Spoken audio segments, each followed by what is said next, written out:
পচা ভাত লেবু গাছে খায়, ফুলে ফলে ভরে যায়। পচা ভাত লেবু গাছের অনেক প্রিয় এবং আমি জানুয়ারি ফেব্রুয়ারিতে নতুন করে ফল আসবে, সেই ফল যেন দ্বিগুণ ফল আসে, তাই আজকে আমি পচা ভাত ব্যবহার করব। পচা ভাতের সাথে আর কি কি দিব এবং সেই সারের কি গুণাগুণ সেই বিষয়ে আমি আলোচনা করব। আমি পচা ভাত, আমি 6টা লেবু গাছ আছে, আমি সেই গাছে আজকে পচা ভাত ব্যবহার করব। যেহেতু জানুয়ারিতে ফুল আসবে এবং সেই ফুল যেন দ্বিগুণ হয়ে ফলে পরিণত হয়, দ্বিগুণ ফল আসে, সেজন্য আজকে আমি এই ডিসেম্বরে অবশ্যই এই পদ্ধতিটা আপনারা এই সারটা ব্যবহার করবেন। এইভাবে ইনশাল্লাহ আপনাদের জানুয়ারিতে ফেব্রুয়ারিতে দ্বিগুণ ফল হবে লেবু গাছে এবং প্রত্যেকে লেবুর সাইজগুলো বড় বড় হবে।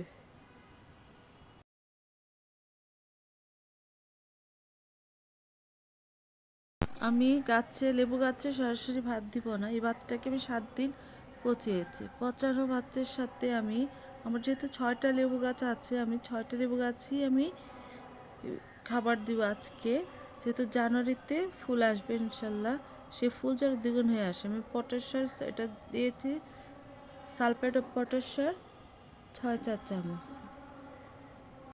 পটাশ ব্যবহার করলে যেমন গাছের বৃদ্ধি ঘটায়, তার পাশাপাশি শিকড়ের বৃদ্ধি ঘটায়, সেজন্য আমরা পটাশ দিব এবং ফলের আকার বড় হয় এবং গুণগত মানকে বাড়ায়। আমাদের গাছের ফলের মিষ্টতা বাড়ায় পটাশ। এই পটাশের ব্যবহারের ফলে গাছের রোগবালাই প্রতিরোধ করে। পটাশে আরও অনেক গুণ আছে।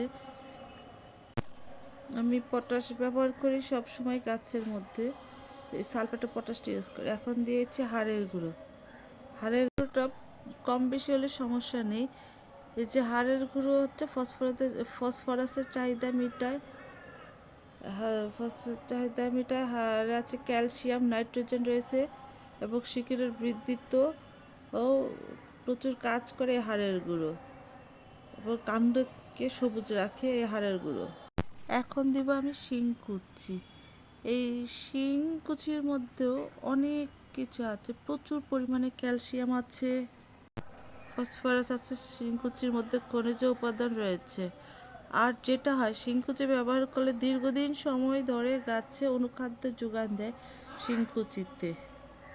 প্রথমে আমি পটাশ একটু কম হয়েছিল, পরে আমি আরও 1 চা-চামচ পটাশ দিয়েছি। পটাশটা অবশ্যই ফুল ফল আসার 1 মাস আগে দিতে হবে। পটাশ সার দিলে আপনার গাছটাতে ফুলের সংখ্যা বেড়ে যাবে এবং প্রচুর ফল আসবে, গাছের শক্তিশালী হবে। তাই অবশ্যই গাছে ফুল ফল আসার 1 মাস আগে আপনাকে যে পটাশ সারটা ব্যবহার করতেই হবে। আমি এখন যেহেতু ডিসেম্বরে আমি ব্যবহার করছি, আমার ইনশাল্লাহ লেবু গাছে জানুয়ারিতে ফুল আসবে, সেজন্য আমি এখন পটাশ সারটা আমি সাথে অ্যাড করেছি ভাতের সাথে।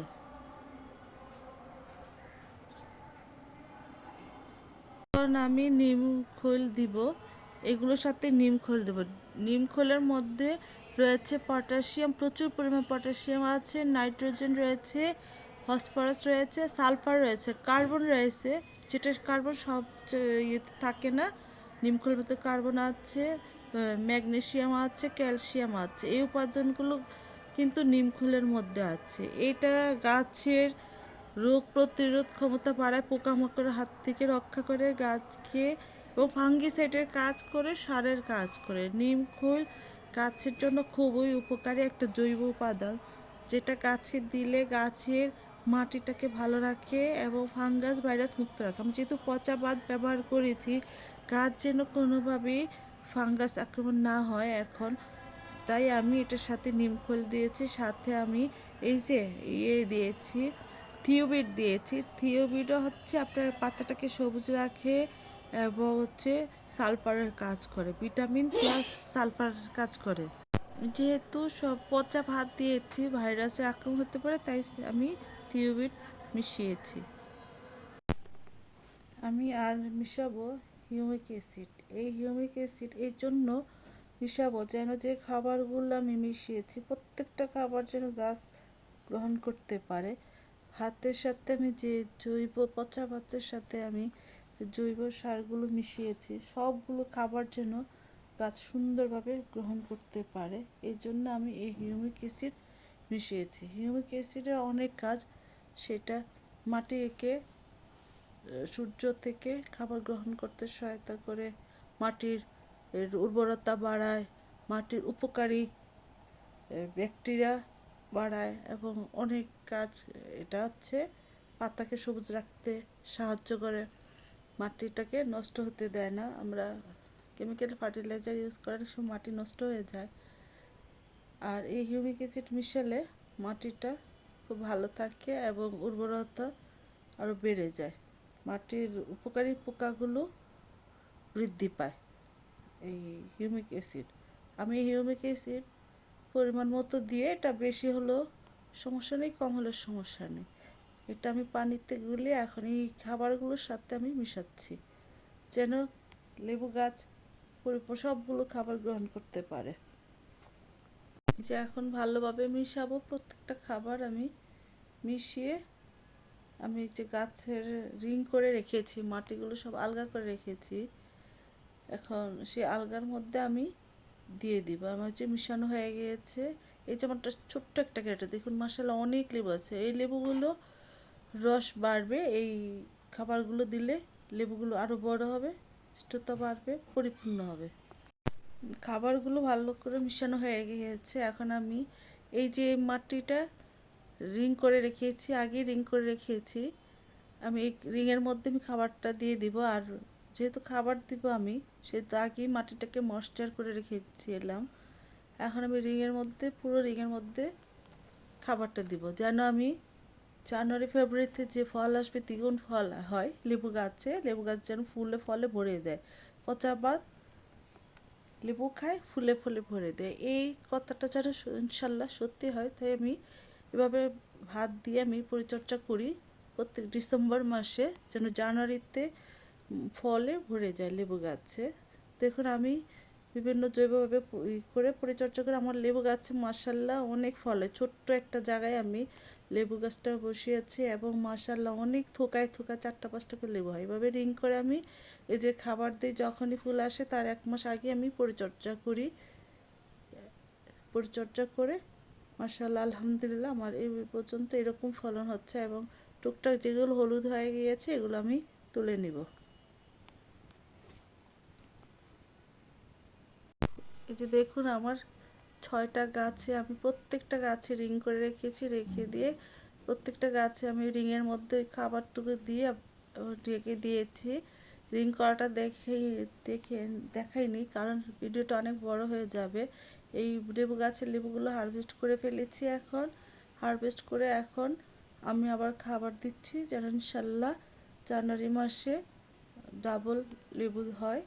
সেজন্য আমি যে আর এটা ছোট্ট একটা গাছ, এটা বিচির থেকে চারা করেছি, এই গাছটাকেও খাবার দিলাম, বয়স হয়ে গিয়েছে, পর্যাপ্ত বড় জায়গায় দেইনি বলে গাছটা বড় হয়নি। এটার থেকেও মাশাল্লাহ আমি অনেক লেবু হয়। এইটাতেও আমি লেবু হারভেস্ট করে ফেলেছি, হারভেস্ট করার পরে এখন আমি জানুয়ারির জন্য ইনশাল্লাহ জানুয়ারিতে যখন ফুল আসবে, দ্বিগুণ আসে, তার জন্য এই গাছটাতে আমি সেই খাবার দিয়ে দিলাম। প্রত্যেকটা গাছে খাবার দিয়ে এভাবে মাটি দিয়ে ঢেকে দিচ্ছি। এবং ডিসেম্বর মাসে কখনই নাইট্রোজেন জাতীয় খাবার দেওয়া যাবে না, জানুয়ারিতে যেহেতু ফুল আসবে। তো আপনারা আমার মতো যদি এই ভাতের এই মিশ্রণটা গাছে, লেবু গাছে দিতে পারেন ডিসেম্বর মাসে, ইনশাল্লাহ জানুয়ারিতে দ্বিগুণ ফলন হবে গাছে। আমরা মনে করি ফল গাছে বেশি খাবার দিলে বেশি ফলন হয়, আসলে তা নয়। ফল গাছে কম খাবারে বেশি ফলন হয়, তবে সবজি গাছে প্রতি সপ্তাহে খাবারের প্রয়োজন পড়ে, জৈব হোক আর অজৈব হোক। সবাইকে ধন্যবাদ জানাচ্ছি আমার পুরো ভিডিওটা, এত বড় ভিডিওটা দেখার জন্য। তবে যারা পুরো ভিডিওটা দেখেছেন সবাইকে আবারও থ্যাংক ইউ জানাচ্ছি। যদি ভিডিওটা ভালো লেগে থাকে সাবস্ক্রাইব করে, লাইক করে, শেয়ার করে পাশে থাকবেন, এবং নতুন করে যেন খুব ভালো ভালো ভিডিও দিতে পারি সে দোয়া করবেন। আমার এই যে দেখুন আমার গাছটাতে আমার মাশাল্লাহ অনেক লেবু হয়েছে। আমি লেবু গাছে কিভাবে কাটাই ছাঁটাই করি সেটা আমার ভিডিওতে আছে। তবে সবাইকে ধন্যবাদ জানিয়ে এখানে শেষ করছি। আল্লাহ হাফেজ।